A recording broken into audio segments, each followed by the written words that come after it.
gente vai falar sobre a parte de coordenação, de controle, né, que faz parte de uma gestão, né? Então, a gente vai falar o que é coordenação, o que é controle, por que é importante fazer, quais são as etapas para a gente poder fazer essas coisas, né? Quem faz, por que faz, como faz, e aí vai, né?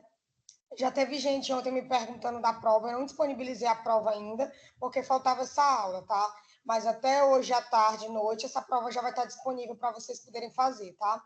Vai ser igual a prova passada, questão de múltipla escolha, né? De marcar, não vai ter nada de responder, não se preocupem, tá?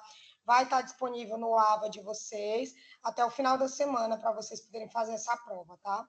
E aí, logo em seguida, eu já corrijo e lanço as notas de vocês, tá bom? Mas estamos acabando.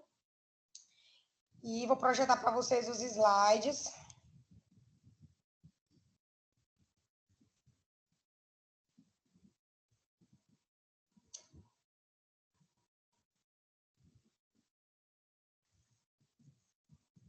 Apareceu para vocês? Apareceu. Sim. Então, nosso assunto de hoje é esse, coordenação e controle dentro do processo que a gente veio falando desde lá da história de antigamente, como surgiu a administração, quais as principais escolas, escola clássica, né? Fayol, falamos de Taylor, e aí a gente começou a adentrar dentro das 14 das funções dentro do gestor, né? E aí, revisando, a gente fala que o gestor, né, é aquela figura responsável pelo POC, né? O planejar, o organizar, o coordenar e o controlar, né? Então, a gente hoje finaliza falando sobre a coordenação e o controle, que quem faz, no caso, é a figura do gestor, tá? E aí eu pergunto para vocês, o que vocês acham que é coordenação? O que significa coordenar e o que significa controlar? Tem diferença para vocês? Ou não?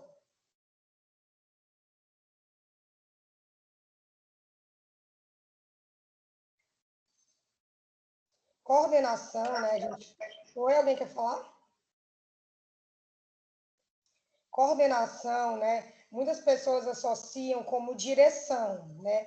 E controle como mecanismos de fazer uma avaliação, né? Do que se faz. Então, essa é uma diferença básica entre essas duas palavras. Coordenação, similar à direção, alguém que está à frente, né? E controle são formas de avaliar o trabalho desenvolvido, tá? Então, fica claro no que eu acabei de explicar para vocês, que quem faz tanto essa coordenação como o controle é visto na figura do gestor, né? Mas falando um pouquinho das novas formas de administração, né, nas novas escolas, a gente já vê que existem, por exemplo, na gestão participativa, que a gente já falou, no empoderamento, existem escolas que essa figura de gestor não é o único que coordena e controla. Já existem escolas que fazem com que os seus funcionários façam também essa coordenação e esse controle, tá? Então, professor, o que seria coordenação? Segundo o Chiavenato, em 2014, né, coordenação nada mais é, né, do que a função administrativa que se refere ao relacionamento interpessoal de um administrador com as pessoas que estão subordinadas a ele. Para que o planejamento e a organização possam ocorrer, eles precisam ser complementados pela orientação e apoio de alguém, por meio de uma adequada comunicação, liderança e motivação. Então, quando a gente fala de coordenação, sinônimo de direção, a gente pensa em uma pessoa. Quem seria essa pessoa? O gestor. Para que eu tenha uma coordenação, eu preciso que eu tenha uma relação entre o gestor e os seus subordinados, tá? Então, eles precisam se relacionar. Esse gestor é a pessoa que vai orientar o serviço dos seus subordinados. É ele que vai dar apoio. É ele que vai dar apoio, por exemplo, para mudanças. Ele que vai dar apoio durante os problemas, as crises, os problemas, as coisas que vão acontecer, tá? E, além disso, para que eu garanta uma coordenação, uma boa relação do gestor com seus funcionários, eu preciso ter uma adequada comunicação, que nada mais é alguém falar e o outro escutar e responder, tá? Eu preciso de um espírito de liderança do gestor diante dos seus subordinados e eu preciso que haja uma motivação. Lembrem que a gente falou da importância da motivação dentro do mercado de trabalho, para fazer com que a empresa desenvolva, com que as pessoas trabalhem mais felizes e que elas cada vez mais busquem dar o seu melhor. Exemplos de motivação, de novo, é uma remuneração extra, é um reconhecimento, é uma mudança de cargo, é dar horas extras, é fazer com que o funcionário saia mais cedo. Por exemplo, um tipo de motivação que acontece muito em lanchonetes estilo McDonald's, Burger King, né? Tem aquele funcionário do mês. Eles pregam a foto do funcionário, né, na entrada da loja, tá? Isso é um exemplo de motivação. Então, coordenação envolve a parceria de pessoas, de um gestor que coordena outras pessoas. Para que isso aconteça, eles precisam ter algum tipo de relacionamento, eles precisam ter boa comunicação, o gestor precisa ter um espírito de liderança diante dos seus subordinados e essa relação precisa ser de motivação constante, tá? E aí a gente continua pensando nessa história de coordenação, né? Então, a coordenação, né, ela é uma função de gerente, do gestor, da pessoa que está à frente, que promove esse relacionamento, como vocês sabem, né? Vale ressaltar para vocês que essa coordenação, essa direção, que são sinônimos, ela se encontra em todos os níveis da empresa, tá? Por esse quadrinho que vocês estão vendo aqui no slide, a gente vê aqueles 3 níveis táticos da empresa. Eu tenho o nível operacional, que é quem faz, né, quem coloca a mão na massa. Eu tenho um nível intermediário, que seriam os gerentes. E eu teria o nível máximo, que seria a direção. Quando a gente pensa nisso aqui, vamos dar um exemplo de novo da faculdade de vocês. Aqui, a nível operacional, eu tenho os professores, tá? A nível intermediário, eu teria os coordenadores de curso. E a nível institucional, eu teria os diretores da instituição. Né? Então, dentro de cada área, vocês percebem que tem uma figura responsável por coordenar ou dirigir a equipe. Né? Quando a gente fala em operacional, por exemplo, a gente escuta, eu sou supervisor da equipe, eu sou gerente da equipe, eu sou diretor, tá?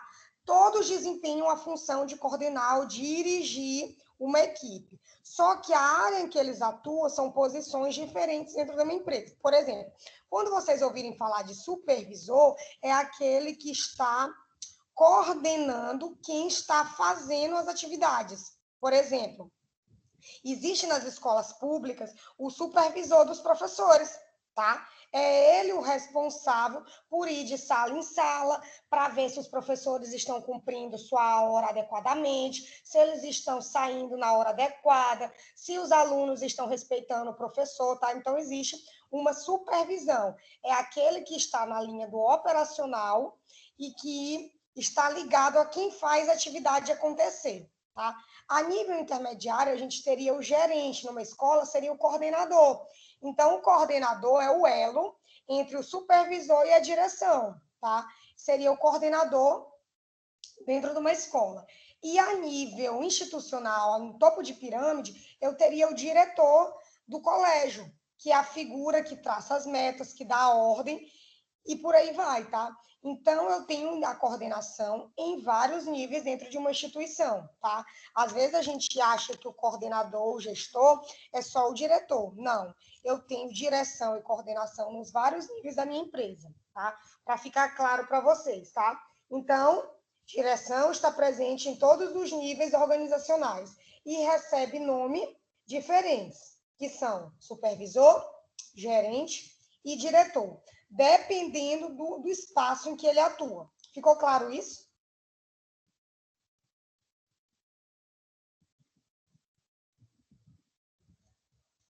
Professora, só repete, a direção está presente em todos os níveis de quê que a senhora falou? Organizacionais. E recebe diferentes nomes. Direção está presente em todos os níveis organizacionais e recebe diferentes nomes, que são supervisão, gerência e direção.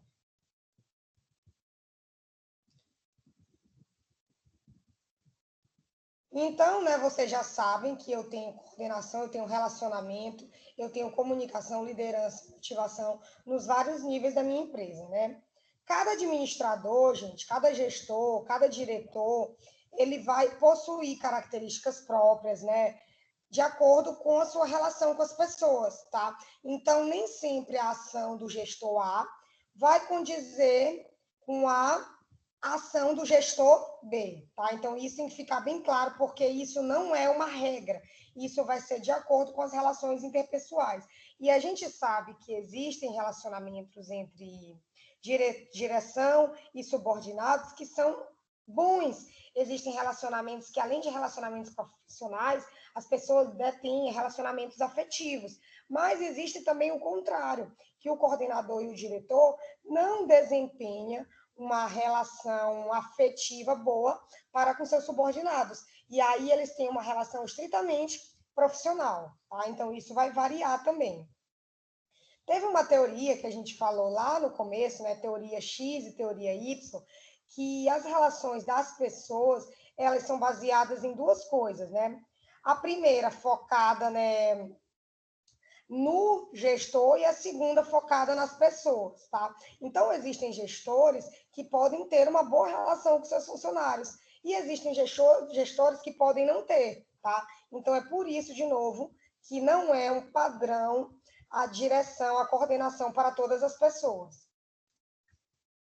Uma outra coisa que tem que ficar claro para vocês, né, é que os gestores, eles são pessoas que motivam seus funcionários, tá? O que é motivar os funcionários? É fazer com que eles deem cada vez o seu melhor, é elogiar os seus serviços, parabenizar, dar recompensas. Da mesma forma, motivar também é reconhecer os erros, apresentar soluções e fazer com que eles não mais aconteçam, tá? Para que eu tenha uma boa coordenação, uma boa direção, eu preciso ser bom comunicador, eu preciso me fazer ser bem entendido, eu preciso me fazer ser bem ouvido, eu preciso fazer com que as pessoas entendam a minha posição e não apenas ditar e ficar dando ordem, porque hoje a gente vê que já caiu por terra esse tipo de gestão, né? Essa gestão centralizada em que só um fala e o outro escuta, né? Hoje a gente está, as empresas estão baseando, né, na gestão participativa. E aí deixar claro também que um bom gestor, um bom diretor, um bom coordenador é aquele responsável que vê os conflitos acontecerem, que promove soluções e que evita com que eles não aconteçam mais.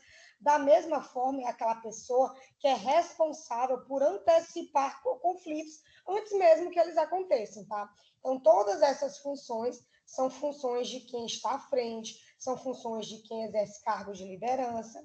Isso é uma coordenação. Posso passar? Tudo bem? Conseguiram copiar? Dúvidas, perguntas?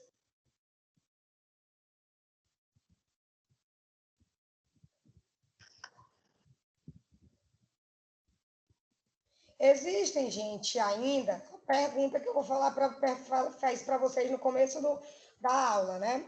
Que vocês, ficou claro para vocês, eu tenho certeza. Quem é a pessoa responsável por coordenar e controlar, então? É o gestor. É a figura do supervisor, é a figura do gerente, é a figura do diretor, de acordo com o nível que ele ocupa dentro da empresa. Ele será um supervisor no nível operacional, ele será um gerente no nível intermediário e ele será um diretor na alta gerência, tá? E aí, né, a gente já conversou também sobre isso, né? Que podem existir, na verdade, né, 4 tipos de gestores. Como eu falei anteriormente para vocês, existem gestores que têm uma boa relação com seus subordinados, existem gestores que não têm. Diante disso, né, Likert, ele, em 2014, ele propôs 4 classificações de gestores. Quais são essas 4 classificações, professora? O autoritário coercitivo, o autoritário benevolente, o consultivo e o participativo. O que seria um gestor autoritário coercitivo? É um gestor que apenas impõe regras e exige obediência. É como se fosse aquela gestão baseada na centralização das decisões, tá? É o que a gente utilizava muito antigamente. Hoje já não se usa muito isso, tá? tá? Mas existe, segundo o Likert, né, a atuação do gestor autoritário coercitivo, que é mesmo é aquele que apenas impõe regras e exige obediência, tá? Então, é aquela gestão altamente rígida, é aquela gestão que não existe a possibilidade do subordinado dar ideias, não existe a possibilidade dele propor coisas novas, dele resolver os seus conflitos. É uma gestão, uma coordenação altamente rígida, sem nenhuma flexibilidade, tá? Mas, segundo o Likert, também existe outro tipo de gestor. Existe o gestor autoritário e benevolente. Como é que seria esse, professora? Esse aqui, embora ele tenha uma certa autoridade, um certo controle, ele ainda é capaz de aceitar a participação dos seus subordinados em algumas decisões. Então, o autoritário benevolente, ele ainda gosta de ser o centro das atenções, mas nos momentos de tomada de decisão, ele aceita, ele escuta os seus subordinados, diferentemente do autoritário coercitivo. O autoritário coercitivo apenas manda, não tem nenhuma flexibilidade, apenas centralização das ideias, do poder e das decisões. Já o gestor, o coordenador consultivo, né, é um método mais aberto. Nesse ponto de vista, ele vai permitir a participação dos seus funcionários, tá?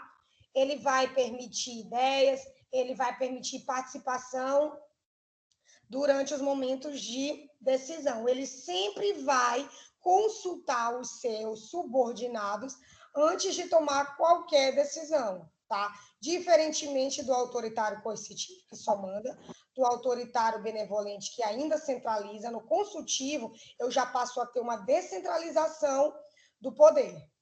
E, por último, a gente tem o gestor, que atua a nível participativo. Aqui ele vai ter uma postura altamente democrática.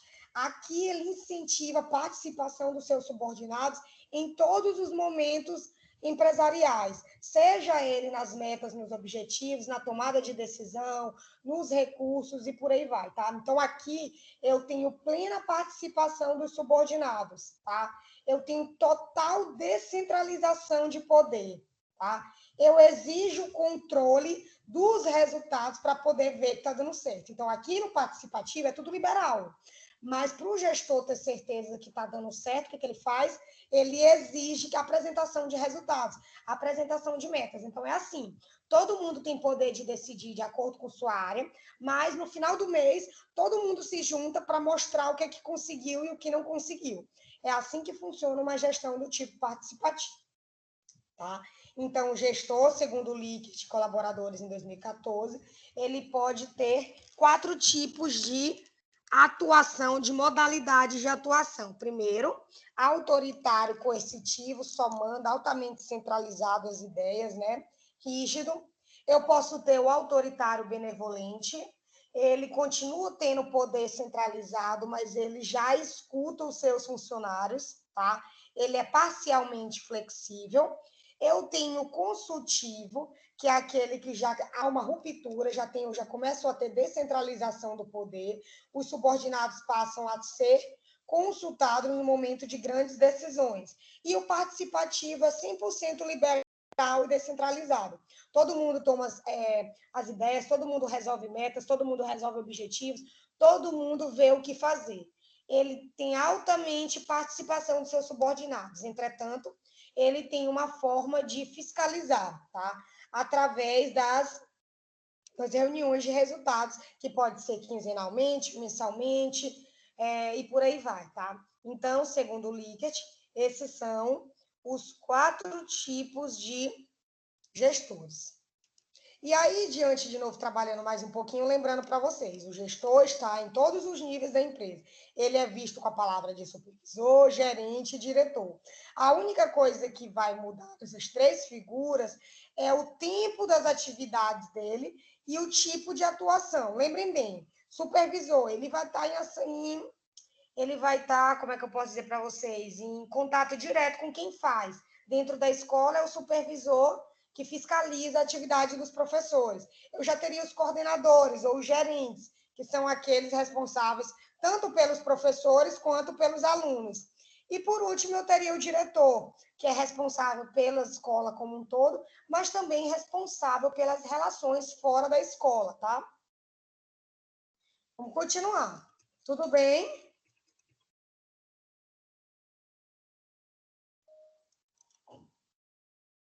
E aí a gente fala um pouquinho agora, né? Deixa eu só aceitar aqui os colegas. Pronto.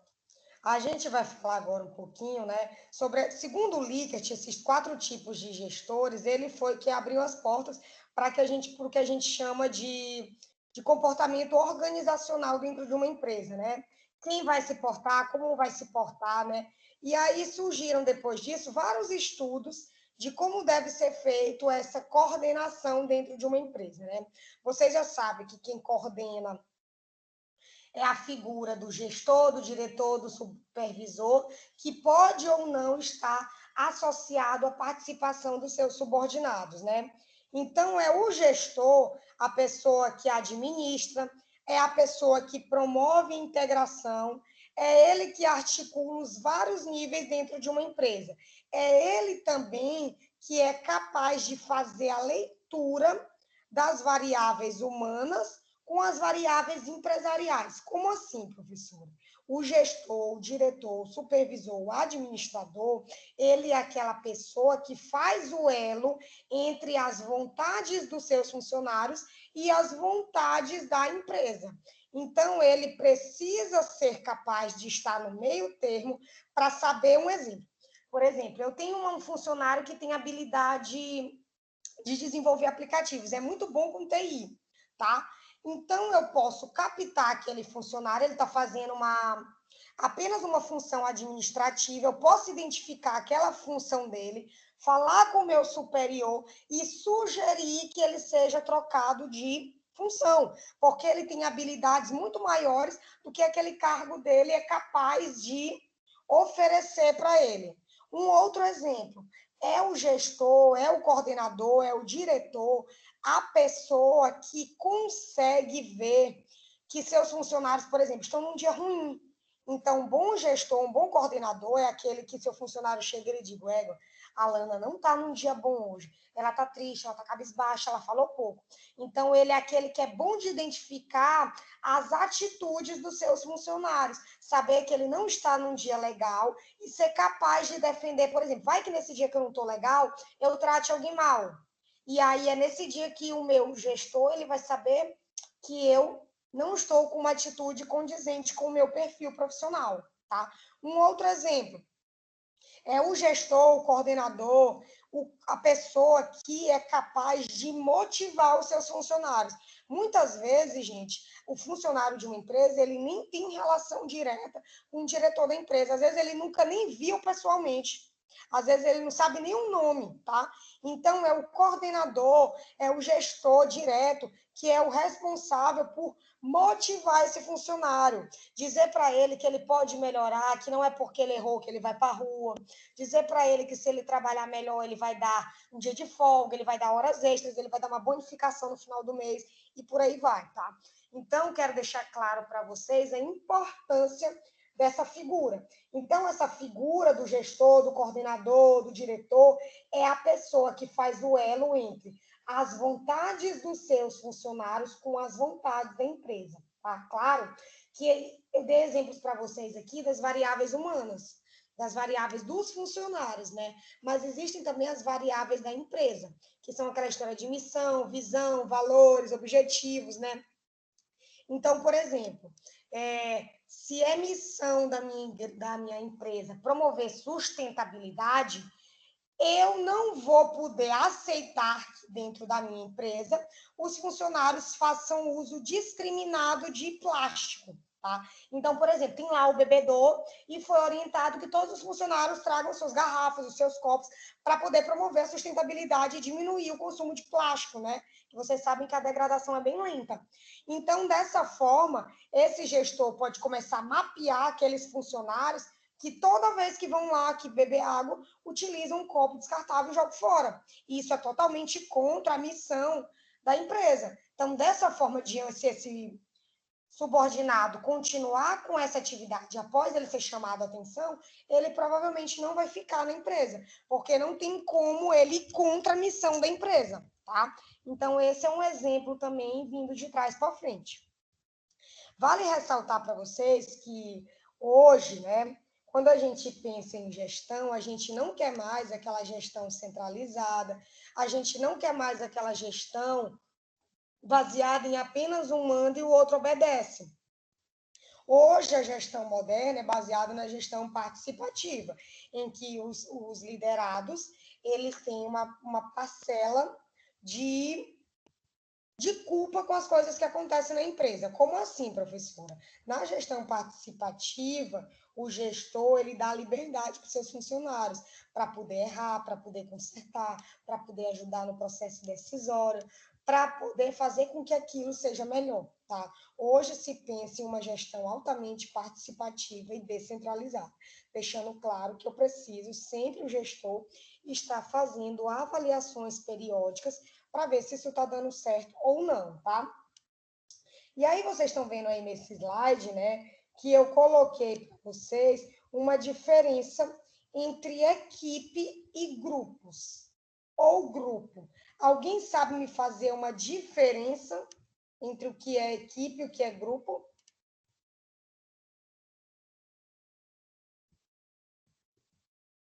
O que é equipe, o que é grupo?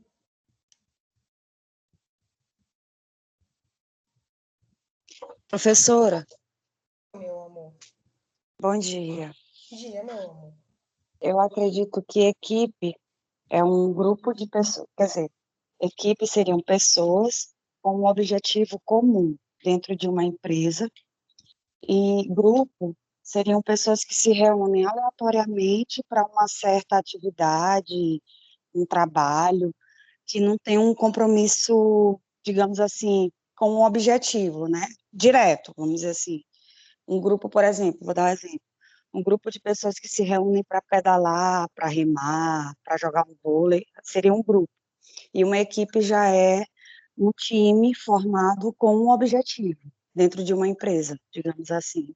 Mais ou menos isso. Excelente. Não, é isso mesmo. Então, parabéns. E isso é muito bom. É preciso que a gente entenda isso, tá? Vou dar um exemplo mais prático para vocês. Quando o professor passa um trabalho, tá? Existem pessoas, existem grupos e existem equipes, tá? Quando eu passo um trabalho, passei um trabalho, pá, e aí dividi em cinco pessoas dentro de cada, né? E aí eu tenho grupos que vão se comportar como grupos e outros que vão se comportar como equipe. Então, na equipe, todos os membros vão dar ideias, todos os membros vão trabalhar, todos os membros vão querer que aquele trabalho seja o melhor. Então, isso é uma equipe. Todo mundo pega os seus esforços, todo mundo quer o melhor, todo mundo quer a melhor nota, todo mundo vai estudar, todo mundo vai contribuir com o trabalho. Tá? Já o grupo é um conjunto de pessoas que não têm o mesmo objetivo. No grupo seria o quê? Eu juntei Micheline, Adriana, Kelly, e aí E só Dani, Micheline faz o trabalho. Isso seria um grupo. Então, Micheline foi a única que pensou no objetivo. As outras duas não contribuíram em nada. Isso seria um grupo. Entenderam? Isso acontece muito dentro de uma faculdade. Então, para que eu tenha uma equipe, é necessário que eu tenha uma energia positiva de todos os membros, que todos trabalhem para obter o objetivo da melhor forma possível. E é necessário que numa equipe, além de que eu tenha um objetivo que todos trabalham, eu preciso ter a figura de alguém que coordena, que controla, tá? Então, sempre nesses trabalhos de turma, nesses grupos, quando é uma equipe que a gente fala, vai ter a pessoa responsável, por exemplo, Micheline, tu pesquisa o período medieval, Kelly, tu pesquisa o feudalismo, Adriana, tu pesquisa o moderno, e Micheline vai ser a pessoa que pega todos esses tópicos e organiza o trabalho. Então, dentro de uma equipe, todos querem o melhor, eu tenho um objetivo definido e eu tenho a figura do coordenador bem clara. Quando a gente pensa em um grupo, eu penso apenas na aglomeração de pessoas, tá? Eu não penso claramente em objetivos, eu não penso na figura do coordenador, eu não penso, nem todos os membros pensam em objetivos comuns, nem todos os membros dão o seu melhor, tá? Isso é a diferença entre equipe e grupo. Hoje, dentro das empresas, é muito falado em equipe, em time, tá? Então, vocês, meu time de professores, minha equipe de professores, minha equipe do RH, minha equipe do financeiro, do comercial, tá? Então, essa é uma grande diferença dentro de gestão de equipes e grupos. Então, quem vai ter as melhores, diante do que eu falei para vocês, quem vai ter os melhores resultados? Equipe ou grupo? Por quê? A equipe, professora.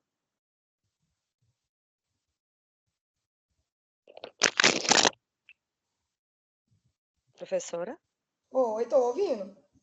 Eu acho que é a equipe, porque ela tem um objetivo. O grupo como eu disse, são pessoas aleatórias ligadas, talvez por um objetivo, mas ninguém compromissado.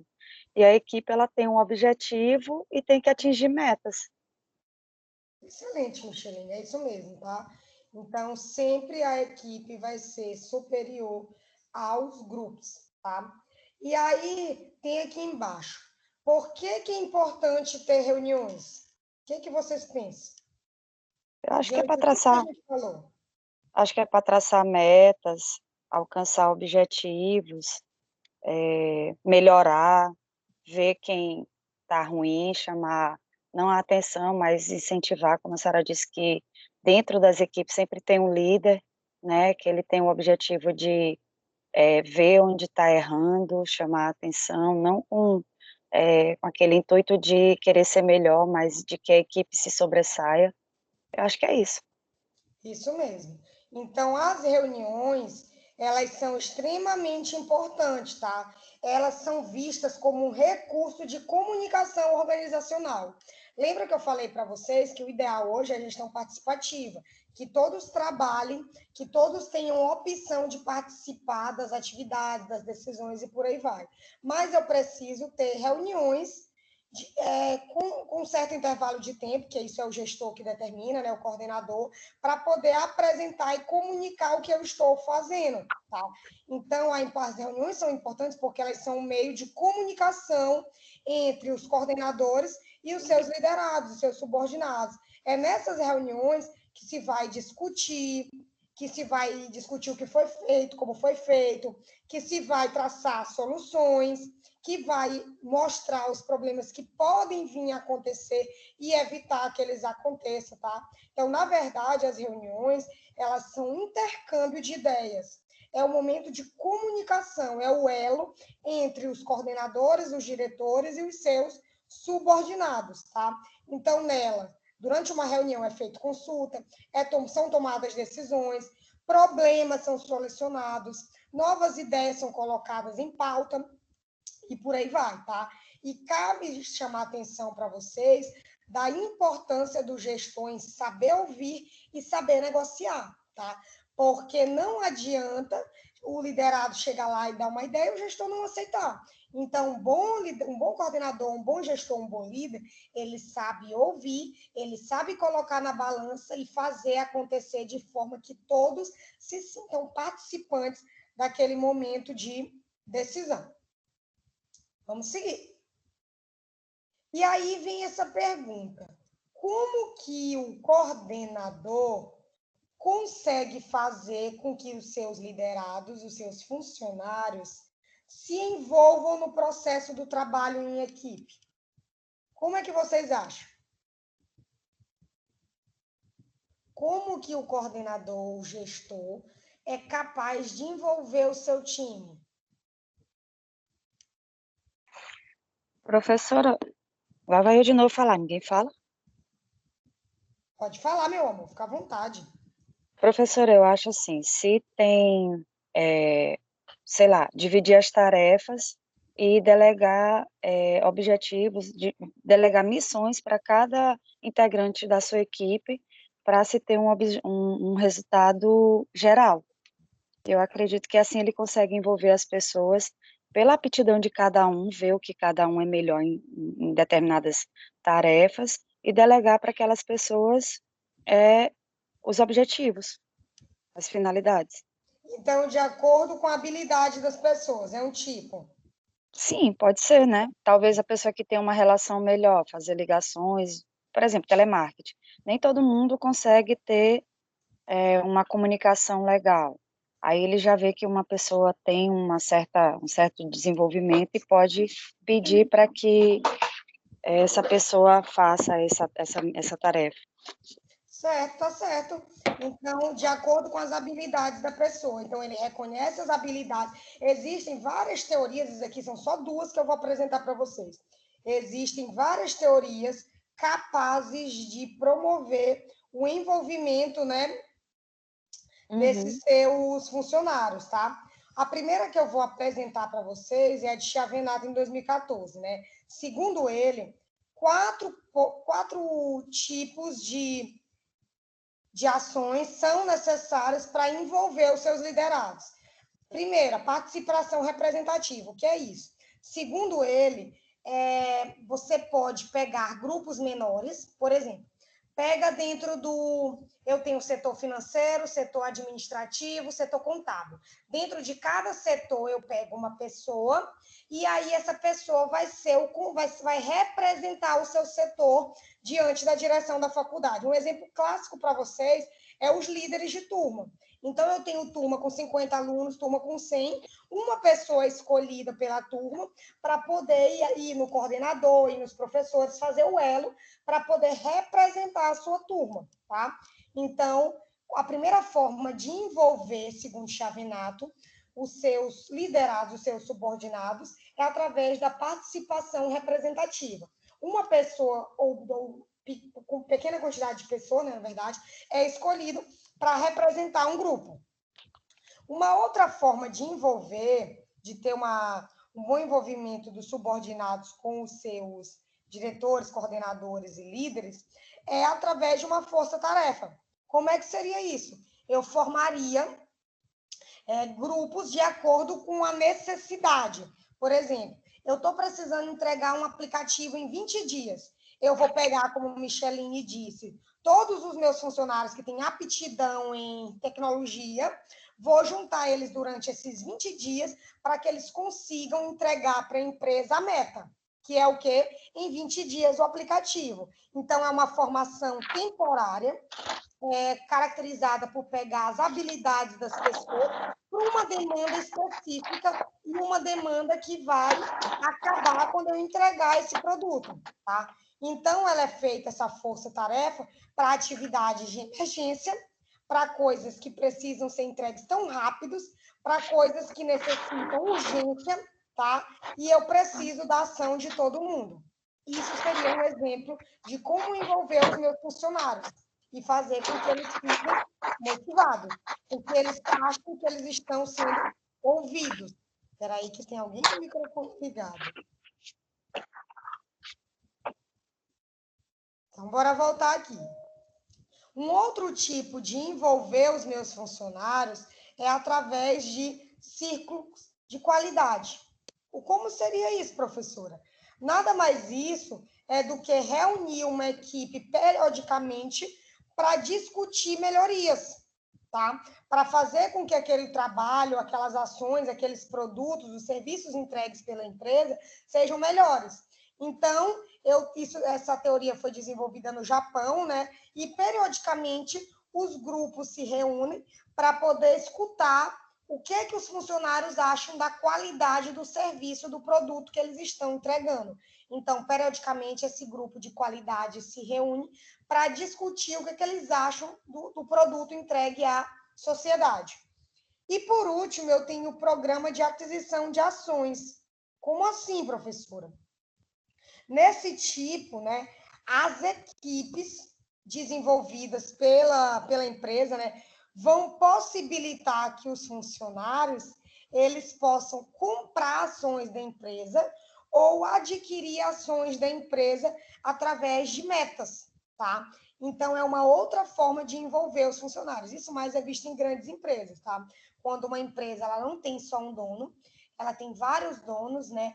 E aí uma forma de envolver os funcionários, de manter eles motivados, é esse programa de ações. Então, as pessoas podem comprar as ações por preços mais baratos, os funcionários, ou eles podem, de acordo com algumas metas alcançadas, conquistar pequenas parcelas de ações dessas empresas, tá?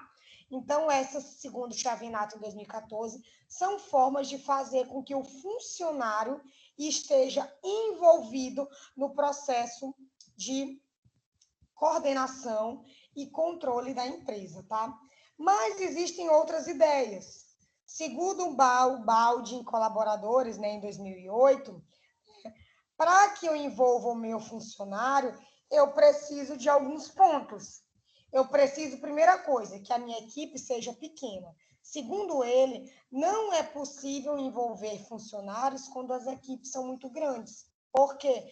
Porque os líderes e os liderados, eles não vão ter uma boa relação interpessoal. O líder não é capaz de conhecer tão a fundo os seus liderados. Então, é por isso que ele sugere que as equipes sejam pequenas, para que eu tenha um bom relacionamento de líderes e liderados, tá? Baldi também sugere que eu preciso ter participantes complementares, tá?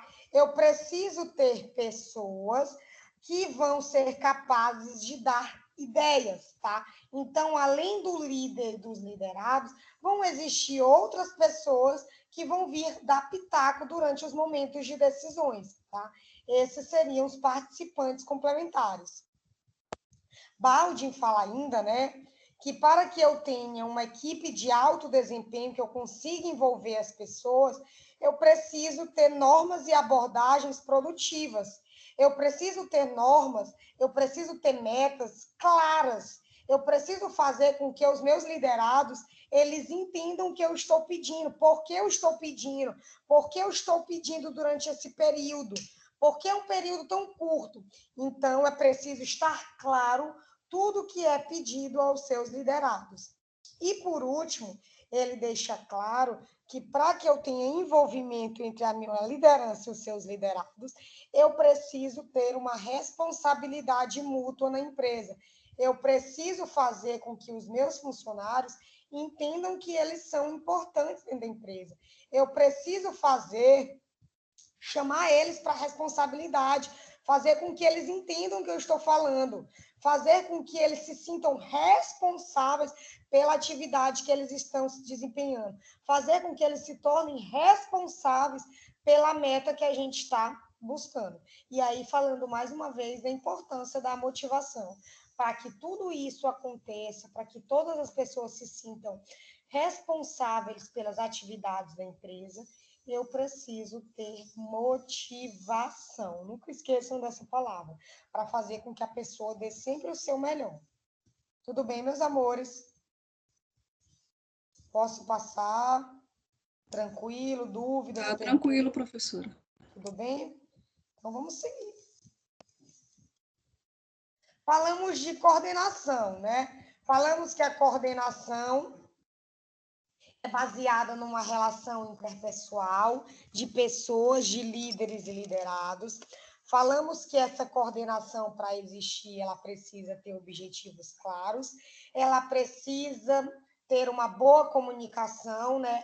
Ter motivação para que ela aconteça.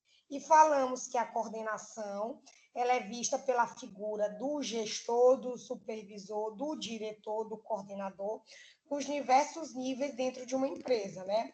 E agora a gente vai falar um pouquinho sobre controle, tá? Então, o controle, segundo o Williams em 2016, o conceito, né, é um processo, ou seja, uma coisa que acontece com frequência, né, um processo regulatório que vai estabelecer padrões para permitir alcançar objetivos organizacionais, comparar o desempenho real com o desempenho padrão e adotar medidas corretivas quando necessário para aproximar o desempenho dos padrões, tá? Então, o controle, na verdade, quando a gente pensa em controle, a gente pensa em reuniões, tá?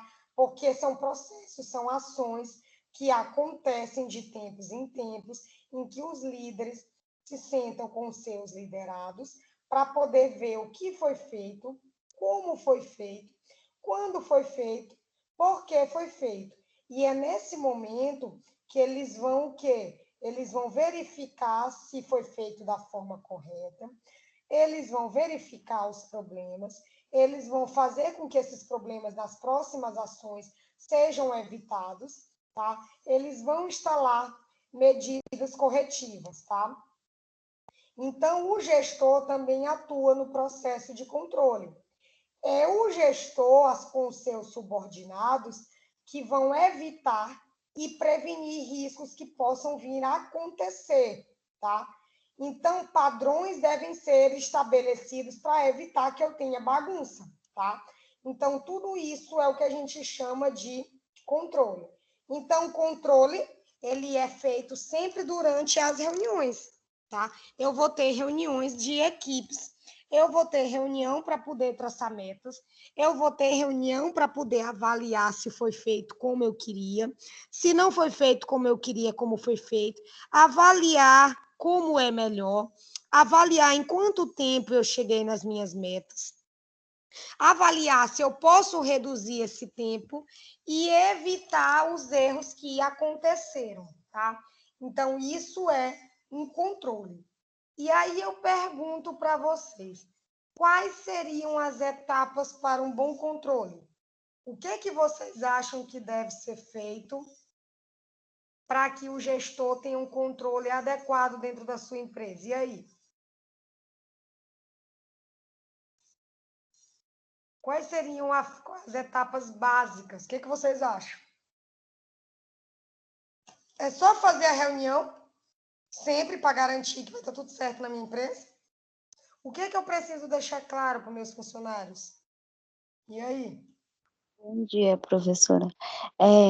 Eu acho que, primeiro, nessa questão de controle, deve haver um padrão, porque com base nesse padrão eu vou conseguir analisar e eu vou conseguir mensurar se o que eu estou fazendo ou o que eu estou produzindo, se está de acordo ou não, para daí eu começar a controlar e ver o que eu preciso melhorar, ou caso venha estar dentro do padrão e tal, eu apenas continuar aquele processo.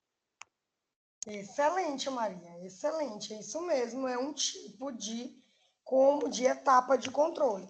É o primeiro, na verdade, aqui, né? Então, excelente, é uma das ideias mesmo que fazem parte das maiorias das teorias que estudam controle, tá? Segundo o Chavenato, né, gente? Chavenato é a pessoa mais falada aqui. Ele propõe 4 etapas de controle. Qual seria a primeira etapa? Estabelecer objetivos ou padrões de desempenho, né? Quando eu tenho um padrão, um objetivo claro, tá? Todas as pessoas vão entender quais são as suas funções e vão determinar o melhor tipo de ação para poder chegar naquele objetivo, tá? Além disso, dos objetivos serem claros, serem entendidos por todos, eles precisam ser objetivos possíveis de serem alcançados e eles precisam ter um custo, um tempo, tá? E uma quantidade de pessoas que estão envolvidas nesse objetivo. Então, a primeira etapa para ter um bom controle é estabelecer objetivos, estabelecer as metas. Eu preciso deixar claro para os meus liderados o que eu quero, em quanto tempo eu quero, por que eu quero, quantas pessoas vão trabalhar e quanto isso vai me custar. Então, isso é a primeira etapa para que eu tenha bom controle das minhas ações, para que eu tenha bom desempenho das atividades que eu pretendo realizar. Tá? Para isso, vai ser a primeira etapa durante as reuniões de decisão. Ou a segunda etapa para esse processo de controle seria avaliar ou mensurar o desempenho atual. Então, eu preciso, durante essas reuniões, né, avaliar se eu cheguei aonde eu queria, tá? Se eu gastei os recursos que eu tinha, se sobrou, se o tempo foi adequado, tá? O que foram as intercorrências que apareceram, resolver essas intercorrências, tá? Então, tudo isso faz parte da avaliação de desempenho, tá? Então, ela vai possibilitar uma comparação se o que eu fiz está de acordo com os objetivos, se está de acordo com o padrão que eu estabeleci, tá? Eu vou verificar se os meus resultados estão atendendo às minhas expectativas, tá? Se não, eu vou ter que traçar novas metas e promover correções. Se sim, se eu alcancei, eu vou continuar repetindo o que eu estou fazendo. A terceira etapa do controle é a comparação de desempenho atual com os padrões estabelecidos, ou seja, o desempenho que eu atingi aqui está adequado com a conquista dos meus objetivos, ou os meios em que eu estou utilizando estão adequados para os meus objetivos, tá? Essa comparação de desempenho, ela tem que ocorrer sempre, de forma que eu sempre verifique se está tudo adequado, porque quando eu não faço isso, eu posso gastar mais tempo do que o necessário, eu posso gastar mais recurso do que o necessário. Tudo bem? E aí, por último, eu tenho a tomada de ação corretiva. O que seria isso? Eu vou corrigir os desvios ou anormalidades que apareceram durante o meu processo para alcançar o meu objetivo. Eu vou tentar corrigir os erros, corrigir as variações, corrigir os desvios, para que eu consiga ter um padrão de desempenho em todas as minhas etapas, tá? Então, para que eu tenha um controle, o controle é sempre um processo regulatório, ele vai acontecer sempre, ele vai ter sempre um começo, um meio e o fim, ele vai ter metas estabelecidas, eu preciso avaliar o meu desempenho, eu preciso comparar sempre e eu preciso corrigir quando for necessário, tá? Então, vale ressaltar para vocês que esse controle, ele sempre é importante, porque os riscos envolvidos durante uma ação, gente, eles são inúmeros. E muitas vezes existem riscos novos que a gente nem conhecia, tá? E aí isso vai fazer com que a empresa fale para atingir novos objetivos, tá? Uma coisa importante do controle é o que a gente chama de feedback. O que é o feedback? É a capacidade de retorno para que a gente escute as pessoas que executam o nosso trabalho e também as pessoas que consomem os nossos produtos. Por exemplo, é importante que um diretor, um coordenador, um gestor, ele sempre escute as pessoas que fazem parte do processo, sejam eles os seus liderados e sejam os consumidores do seu produto. Para quê? Para garantir que eu tenha cada vez mais melhoria no serviço que eu estou oferecendo, porque pode ser que o gestor mande fazer de um jeito, mas existe um liderado que tem uma ideia de fazer aquilo em menos tempo, custando menos, tá? Então, se ele ficar escutando o feedback dos seus funcionários, ele pode melhorar a sua performance. Da mesma forma, gestores, coordenadores e diretores, né, que escutam os seus clientes. Quem escuta os seus clientes, o feedback positivo e negativo dos seus clientes, faz com que o seu produto, o seu serviço seja cada vez melhor, tá? Então, é importante a gente falar um pouquinho sobre esse feedback. Ouvir sempre as pessoas que estão vinculadas ao meu produto. Tudo bem, meus amores? Dúvidas, perguntas, traumas?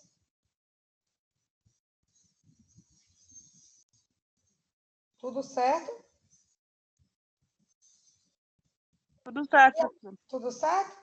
E aí eu pergunto para vocês, o que é que vocês acham que seria uma preocupação de um gestor no processo de controle? Qual seria a grande preocupação do gestor? E por quê?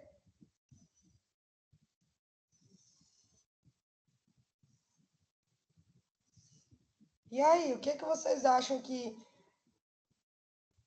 Com o que um gestor se preocupa? Ele só se preocupa com a meta?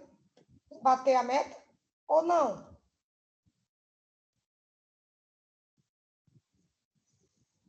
O gestor só se preocupa com a meta.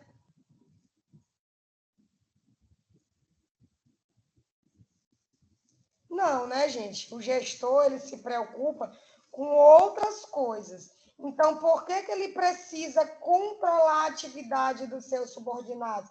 Por que precisa ter um controle das atividades?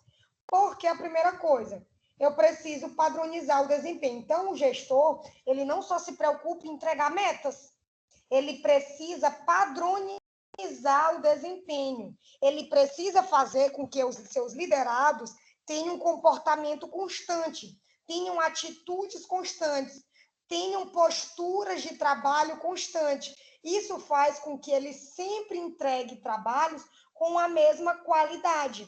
Então, a primeira coisa que o gestor, além de metas, ele precisa padronizar o desempenho. Ele precisa fazer com que os seus funcionários entreguem atividades sempre com a mesma qualidade. Isso é uma padronização de qualidade. Isso faz com que os meus produtos e os meus serviços tenham sempre a mesma forma de ser entregue, tá? Então, padronizo as atividades, padronizo o desempenho dos meus funcionários, dessa forma eu padronizo a qualidade dos produtos oferecidos, dos serviços oferecidos, tá?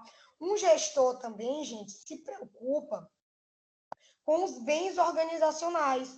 Ele precisa saber proteger, como é que eu vou dizer para vocês, as metas, a visão, a missão, os valores da empresa.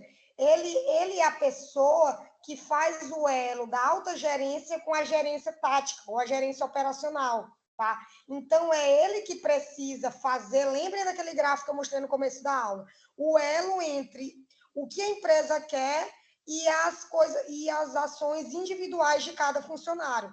Então, ele garante que as ações dos funcionários estejam de acordo com missão, visão e valores da empresa, tá?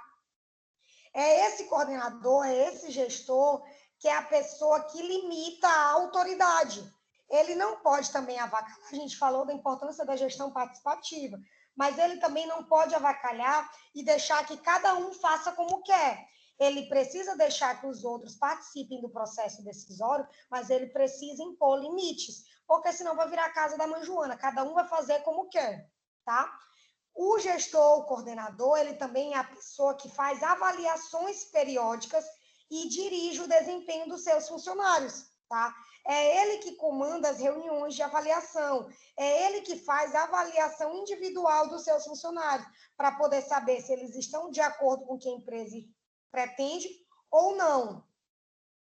E por último, eu repeti aqui, gente, e por último, esse último balãozinho, na verdade, deveria ser garantir os meios preventivos. Então, ele vai evitar, ele vai garantir com que os objetivos organizacionais sejam aceitos e diminuir os riscos. Então, nesse último balãozinho, vocês vão colocar garantir meios preventivos, garantir diminuição de riscos, tá? Então, essas são todas as coisas que o gestor se preocupa. O gestor não se preocupa apenas em dar metas, metas e metas. Ele precisa avaliar, ele precisa padronizar a atividade dos seus funcionários, ele precisa padronizar a qualidade, ele precisa proteger as ideias da empresa para que os funcionários entendam, tá? Tudo isso são funções dos coordenadores, dos nossos gestores. Tudo bem? Posso passar?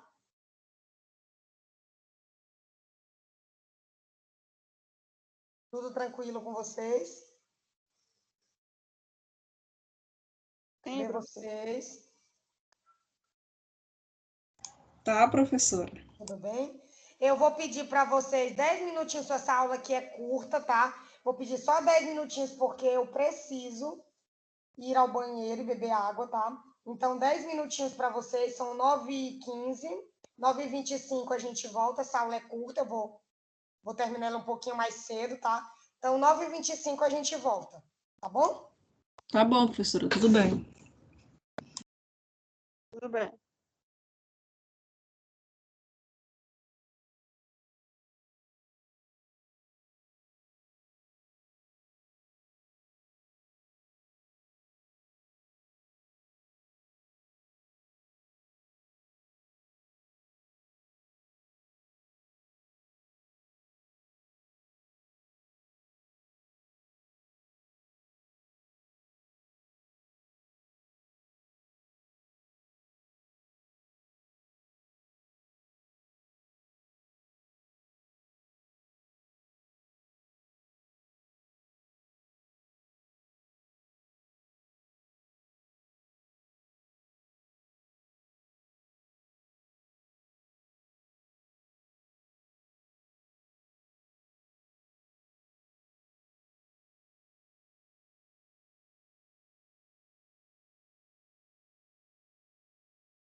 Estão aí, já se voltaram?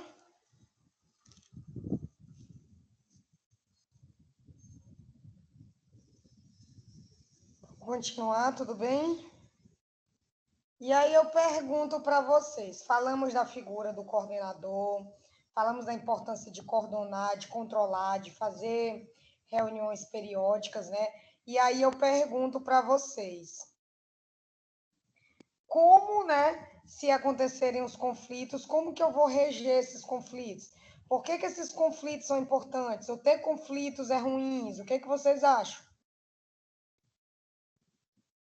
Quais os tipos de conflitos que podem existir dentro de uma empresa, dentro de uma organização? Tá? Só falando em relação a conflito na hora da reunião, ou aquelas fofoquinhas que anda, sempre tem no âmbito de emprego. Isso, as discussões que podem gerar dentro de uma reunião, se acontecerem, como é que a gente resolve? O que tu acha, Felipe?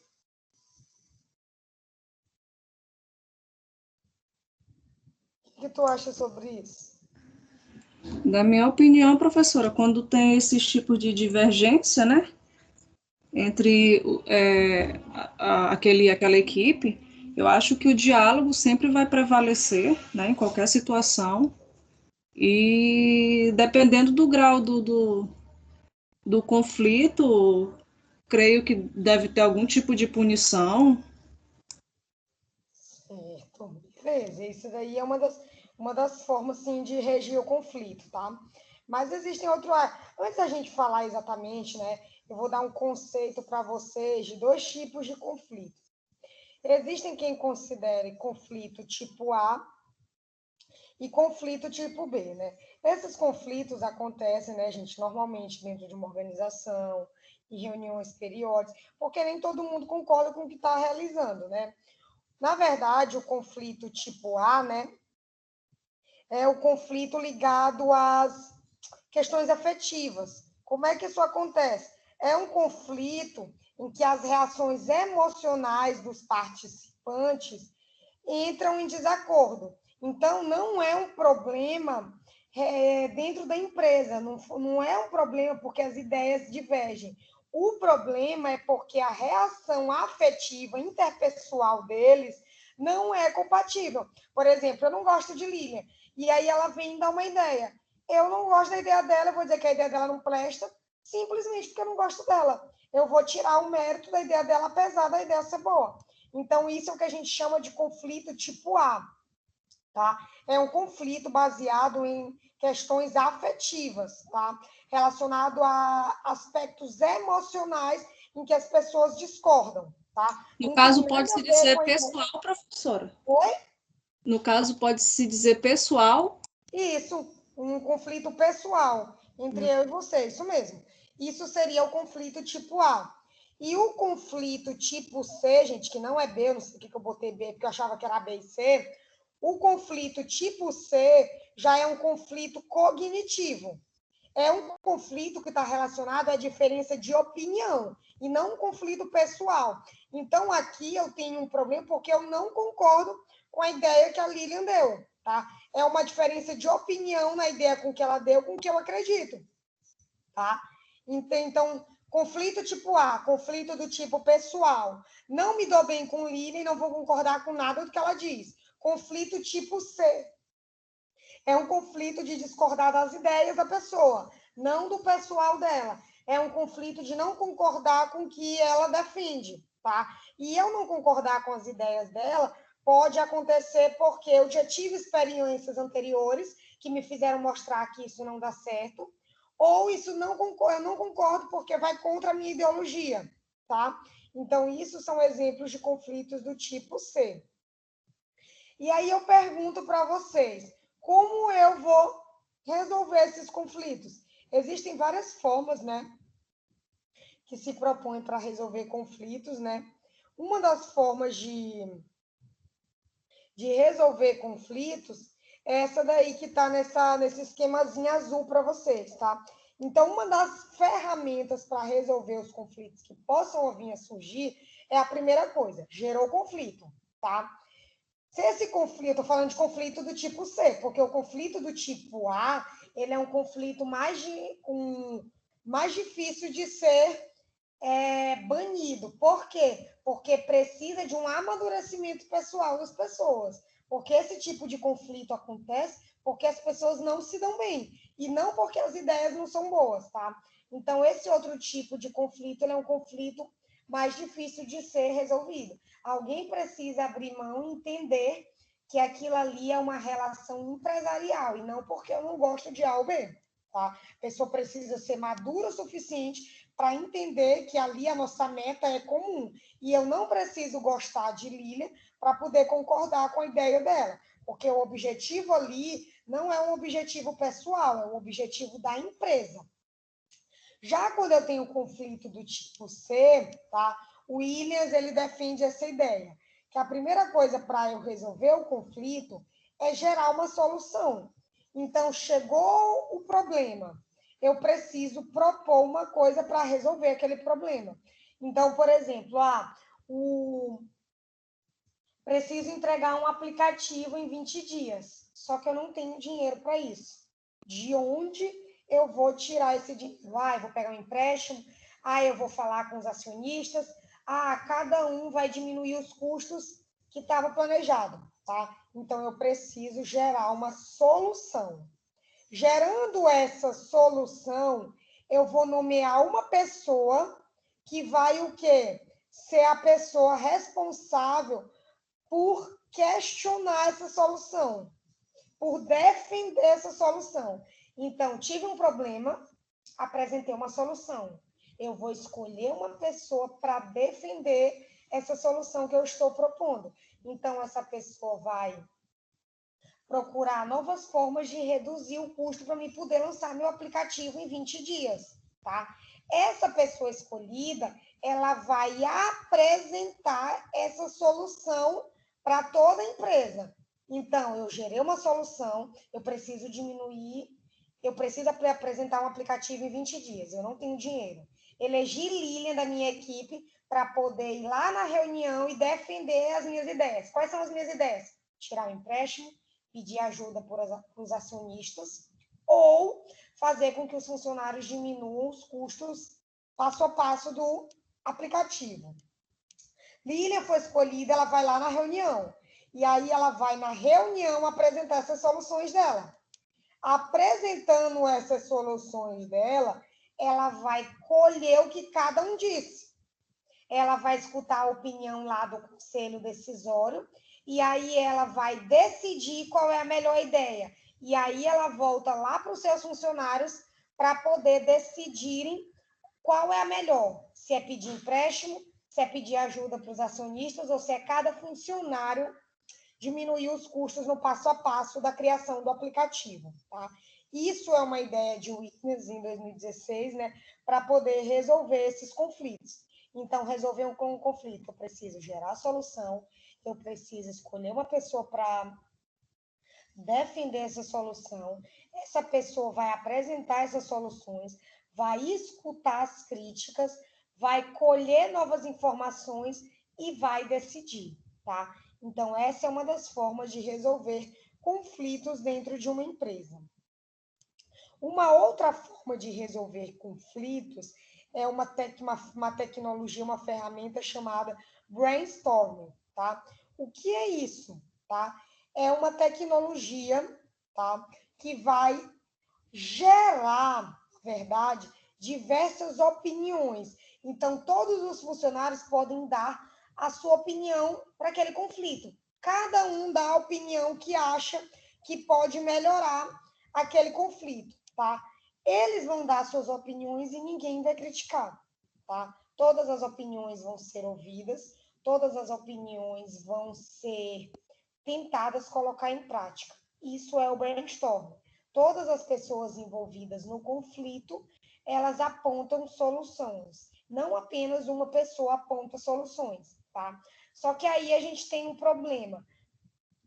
Se a gente for pensar, como é que a gente pode fazer com que isso dinamiza o processo de resolução de conflitos. Por exemplo, se eu tenho 100 funcionários, meu Deus, eu vou escutar 100 funcionários a opinião de cada um. Não. Esse brainstorm, ele é pensado como se fosse um mecanismo eletrônico, né, em que as soluções de cada funcionário vão ser colocadas dentro de uma plataforma. E aí ele é um método considerado original, né, em uma plataforma informatizada. Então, todo mundo vai dar a sua opinião e cabe a uma pessoa filtrar essas opiniões e ver qual é a melhor opinião, sem fazer sarro da opinião de ninguém, sem menosprezar a opinião de ninguém, sendo capaz de ouvir todas as opiniões, de ouvir todas as sugestões dos seus liderados. Então, o interessante dessa tecnologia é que, por exemplo, eu pensei num método de resolver, diminuir os custos em 20 dias. Eu vou lá na mesma hora na plataforma, eu entro na plataforma, eu coloco a minha opinião. Então, o interessante dessa plataforma é todo mundo dar a sua opinião, dar a opinião no momento em que você pensar nela, tá? E isso tudo através de uma plataforma informatizada. Isso vai diminuir os custos, isso vai evitar os esquecimentos. Por exemplo, quando a gente deixa para falar uma coisa só, depois a gente pode esquecer. Isso vai reduzir o receio da pessoa em sofrer críticas, tá? E isso vai utilizar o anonimato. Então, eu vou colocar minha ideia sem dizer que foi eu que tive a ideia, tá? Então, é uma ferramenta eletrônica que se baseia em escutar os funcionários, escutar soluções no momento em que a gente pensa, de forma anônima, tá? E que todos expressem as suas sugestões. Isso é o brainstorm, tá? Então, ele é um método organizado, é um método computadorizado, é um aplicativo específico que todos os membros, todos os liderados têm acesso, podem dar sua opinião em qualquer momento durante o processo de decisão, tá? E vão ser anônimos as suas ideias, tá? Claro que essa atividade vai ter um mediador, vai ter a pessoa que lê todas as opiniões, que filtra e que vai levar aquilo para uma assembleia, tá? É uma ferramenta de gestão altamente moderna, né? Que orienta a mudança, que gera resultados e que o foco é em promover melhorias dentro do processo organizacional, tá? Então, esses são 2 tipos de resolução de conflitos. Tem que ficar claro para vocês, gente, que o gestor, a função do gestor é o quê, professora? É introduzir alterações, é ouvir as pessoas, é fazer com que os seus liderados deem sempre o melhor de si, para poder melhorar o desempenho. Então, em termos simples, o trabalho do coordenador, do diretor, do gestor, do supervisor, é fazer com que o seu pessoal, os seus liderados, sejam mais bem-sucedidos possíveis, para que eles próprios alcancem o seu sucesso pessoal e sejam cada dia melhores.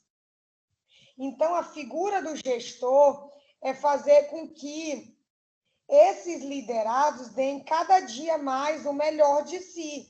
É fazer com que cada dia ele consiga tirar o seu melhor, consiga dar as melhores soluções, consiga fazer em menos tempo, com menor custo.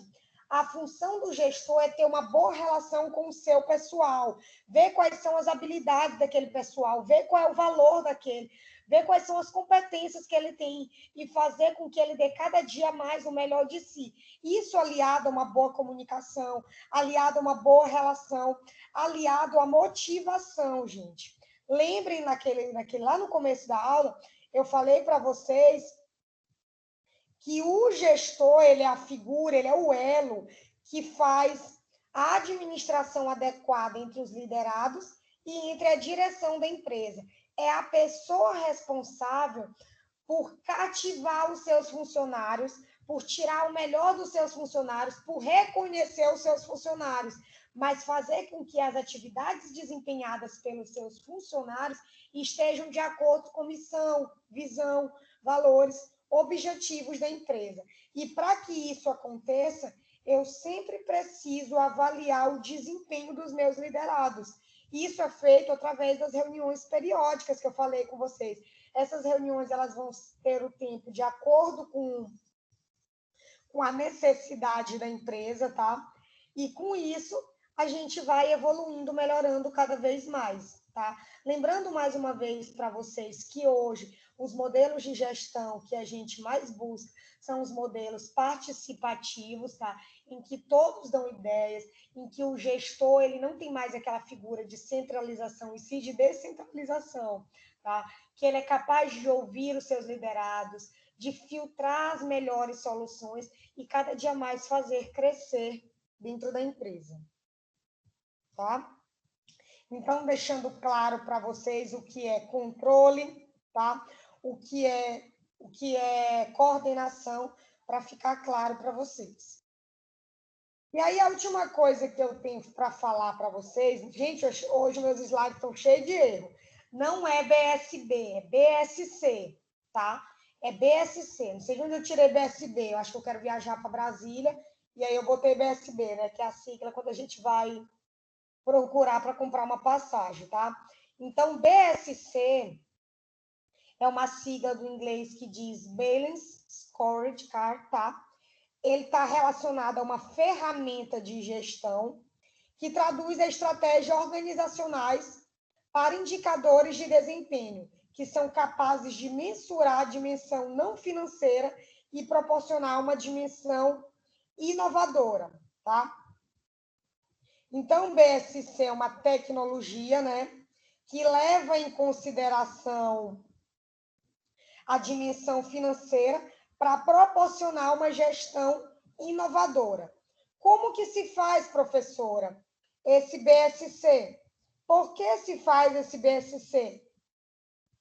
Esse BSC é uma ferramenta, como eu falei para vocês, né? Ele leva em consideração os funcionários, os gestores, eles levam em consideração os clientes e os stakeholders, que eu falei para vocês em outra aula, que os stakeholders não é só o cliente, é o acionista, é o funcionário, é toda aquela pessoa que está por trás e que vai receber o bem ou o serviço. Tá? Por que os gestores fazem esse BSB? Oi, alguém quer falar? O BSC, gente, para ele ser relacionado, para ele poder acontecer, o gestor precisa fazer 4 perspectivas. Deixa eu só ver quem está com o microfone ligado para me poder desativar, gente, rapidinho. Já até desativou. Não, deixa eu desativar aqui o microfone porque está... Pronto, desativei já, tá? Então, gente, o BSC, para que ele seja colocado em prática, os gestores precisam ter 4 perspectivas. A perspectiva financeira. O gestor ele precisa controlar o orçamento, o quanto de dinheiro eu tenho, o quanto eu posso gastar. Ele vai controlar o fluxo de caixa, ele vai controlar o valor do seu produto, tá?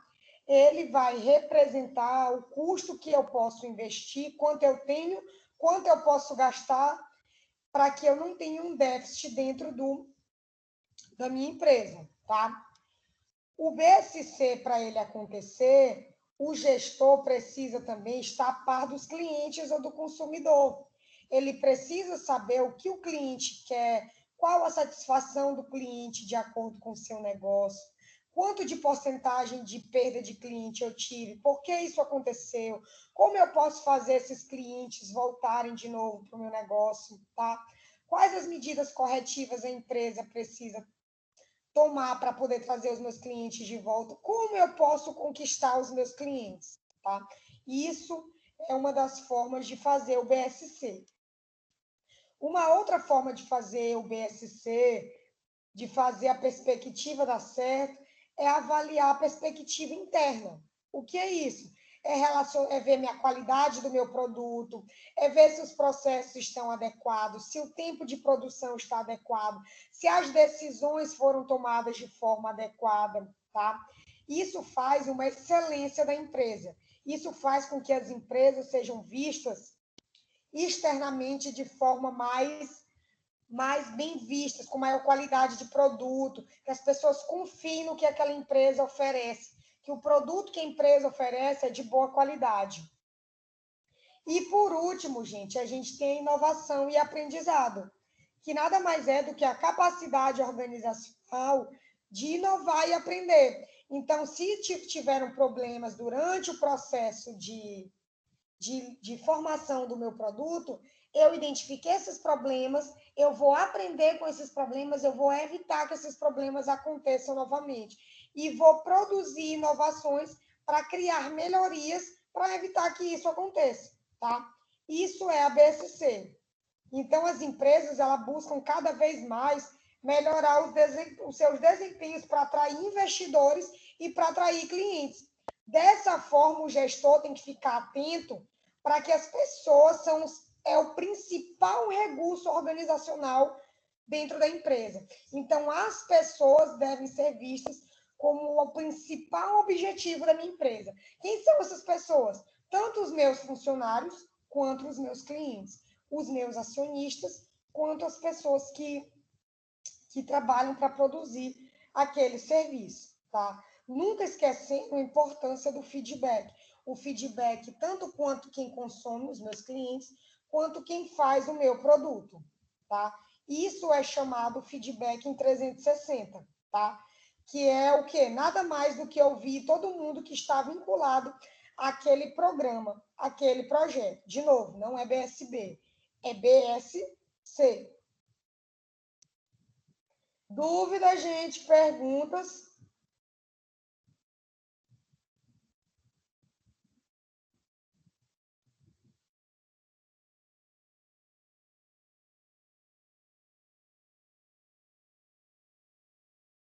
Então, bora finalizar, né? Hoje a gente falou um pouquinho sobre a última parte da função do gestor, né? A gente vem falando isso desde o começo das aulas. A gente falou sobre a história, como eu falei para vocês, fizemos um mapeamento até chegar no POC. O POC é o planejar, o organizar, o coordenar e o controlar, né? Que fazem parte da figura do gestor, do líder, do diretor, do administrador. Falamos da importância de coordenar e controlar. Falamos que coordenação é uma função, né, do gestor, baseada em uma boa comunicação, baseado no espírito de liderança e baseado em uma motivação. Falamos para vocês que o processo de coordenação ele acontece em todas as etapas, tá? Desde a figura do supervisor, do gerente, do diretor, tá? Aí a gente falamos que quem coordena é o gestor em todos os níveis da empresa. Falamos dos tipos de gestor, do gestor autoritário coercitivo que só manda. Falamos do autoritário benevolente que ainda escuta os seus funcionários. Falamos do gestor consultivo, que é o gestor que escuta os seus funcionários e suas opiniões. E falamos do gestor participativo, que é aquela gestão altamente descentralizada, mas que foca também em reuniões para poder ver se está tudo acontecendo adequadamente. Falamos que a figura do coordenador, do diretor, do gestor, do supervisor, é aquela pessoa que faz o elo entre missão, visão e valores da empresa e o elo dos seus funcionários. É a pessoa responsável por ver as habilidades dos seus funcionários, as atitudes, os valores, as competências e fazer com que aquilo seja trabalhado sempre em prol da empresa. Falamos a diferença de equipe e grupos, falamos que equipes são pessoas que trabalham juntas com um objetivo comum, que todo mundo dá o seu melhor. E falamos dos grupos, que são aglomerados de pessoas que só trabalham, que não estão nem aí para os objetivos e que não trabalham de forma sincrônica, tá? Então, hoje as empresas querem equipes, as empresas querem times, pessoas que deem o seu melhor para alcançar um objetivo. Falamos para vocês da importância das reuniões para o coordenador, para o gestor poder verificar se as metas estão sendo atingidas, quais foram os problemas que surgiram durante o acionar da minha empresa, né? Prever soluções, evitar novos conflitos, tá? E que a gestão moderna atua por meio de gestão participativa, tá? Falamos ainda das etapas de controle, que para o controle ser adequado, né, eu preciso, além de reuniões, mas eu preciso que os meus funcionários entendam os objetivos, as metas, que as reuniões sejam capazes de avaliar os desempenhos, de comparar os desempenhos dos meus funcionários e de que, quando necessário, eu tome ações de correção. E eu preciso controlar e coordenar para ter um desempenho adequado, para ter um produto adequado, para garantir qualidade do meu produto, para conseguir proteger missão, visão e valores da minha empresa, tá? Tudo isso é importante. E finalizamos falando dos conflitos, que eu tenho o conflito tipo A e o conflito tipo C, que o conflito tipo A é um conflito pessoal e que o conflito tipo C é um conflito quanto as ideias não estão de acordo. E aí, para que eu resolva essas ideias, eu vou ter que programar uma solução, escolher alguém para defender essa solução, tá? E eu tenho a outra alternativa, que seria o brainstorm, que serve para quê? Uma plataforma digital em que os funcionários, no momento que eles tiveram as ideias, eles vão lá, acessam e colocam as ideias. Disso, eu tenho anonimato, as ideias elas são colocadas no momento em que elas aparecem, eu tenho capacidade de resolução, tá? Eu faço com que todo mundo sejam ouvidos. E finalizamos falando do VSC, que é uma ferramenta, né, que vai mensurar através da forma não financeira e promover uma gestão inovadora, tá? Foi isso que a gente tinha para conversar com vocês na aula de hoje, tá? Cadê vocês? Ainda estão por aí? Estão só dizendo que estão. Estamos sim, professora. Tudo bem? Dúvidas, perguntas? Que é de vocês? Dúvidas, perguntas? Sobre a prova mesmo, quando é que vai estar disponível? Sobre a prova, vamos lá. Já lancei todas as notas de vocês, né? Não sei se vocês já verificaram. Se tiver algum erro de lançamento de vocês, me acionem no WhatsApp, tá? Às vezes a gente erra, às vezes, sei lá, vocês mandaram por e-mail, caiu no spam, na caixa de saída. Então, verifiquem todas as notas de vocês, desde a formativa 1, formativa 2. Se a professora esqueceu ou fez algum erro com vocês, se sim, me acionem por WhatsApp ou e-mail, que eu corrijo, tá bom? Segunda coisa, a prova. Eu não disponibilizei a prova porque eu ainda tinha essa aula, tá? Então, até hoje à noite, a prova vai estar disponível para vocês. Ainda vou elaborar agora ela, tá? Então, até a noite ela vai estar disponível para vocês, tá? Vocês podem estar fazendo ela a partir das 20 horas de hoje. Tranquilamente, ela já vai estar disponível. Vou colocar o tempo para vocês. Vai ser uma prova de múltipla escolha de marcar, tá bom? E aí, logo terminando a prova, eu vou fazer e lançar as notas para vocês, tá? Quero saber de vocês que estão aqui. Eu falei com a pessoa que vai falar com vocês hoje à tarde, né? Ela ainda está à disposição, já até montou os slides. Vocês querem, vocês estão aptos, estão disponíveis para poder escutar esse momento ou não? Se vocês não quiserem, sim, ok, tá? Não vai ser uma aula, na verdade, ela vai falar com vocês sobre o mercado de trabalho. É uma aulinha curta, de uma hora e meia no máximo, tá? A gente se reuniria a partir das 2 horas. Se não, se a gente pode gravar, eu quero saber. Vocês querem, não querem? Aí? Sejam sinceros comigo. Sim, professora. Eu estou disponível, professora. Já. Disponível? Sim. Todo mundo que está aqui está disponível? Sim, professora. Sim? Então, eu conto com vocês, então, 14 horas, para poder... Eu vou fazer um novo link aqui, porque não tem, e vou disponibilizar para vocês. Quem estiverem disponível, entrem, tá? Não é uma aula propriamente dita, é um bate-papo, é uma conversa. Eu vou estar no momento, né? Vou aqui para poder estar com vocês, para poder aprender também, mas não sou eu que vou dar, tá? Minha irmã, na verdade, ela é psicóloga organizacional, ela trabalha com essa história de contratação de pessoas, de empresas, de perfis, né? E ela vai vir aqui contribuir para poder dar para vocês como o mercado de trabalho vê as pessoas, o que ela procura, onde que a gente precisa melhorar, como as redes sociais vão interferir nisso, tá? Então, é uma coisa bem legal. Então, espero vocês, então, 2 horas, para a gente poder conversar sobre isso, tá bom? Vou disponibilizar já essa aula no YouTube e a prova de vocês, até 8 horas, ela já está disponível no portal. Tudo bem? Professora, tudo bem. Então, até mais tarde, até 2 horas a gente se vê, tá bom? Bom dia. Até mais. Ao estudar a prova, o quê? vai ser a unidade 3 e unidade 4, referente ao... vai ser tudo. Tá? E todos os assuntos, tá, meu bem? Obrigada. Certo? Então, a gente se vê 2 horas. Eu espero vocês, tá bom? Obrigadão, viu? Tchau, professor. professora. Obrigada. Tchau, meu amor. Fique com Deus. Fica com Deus também.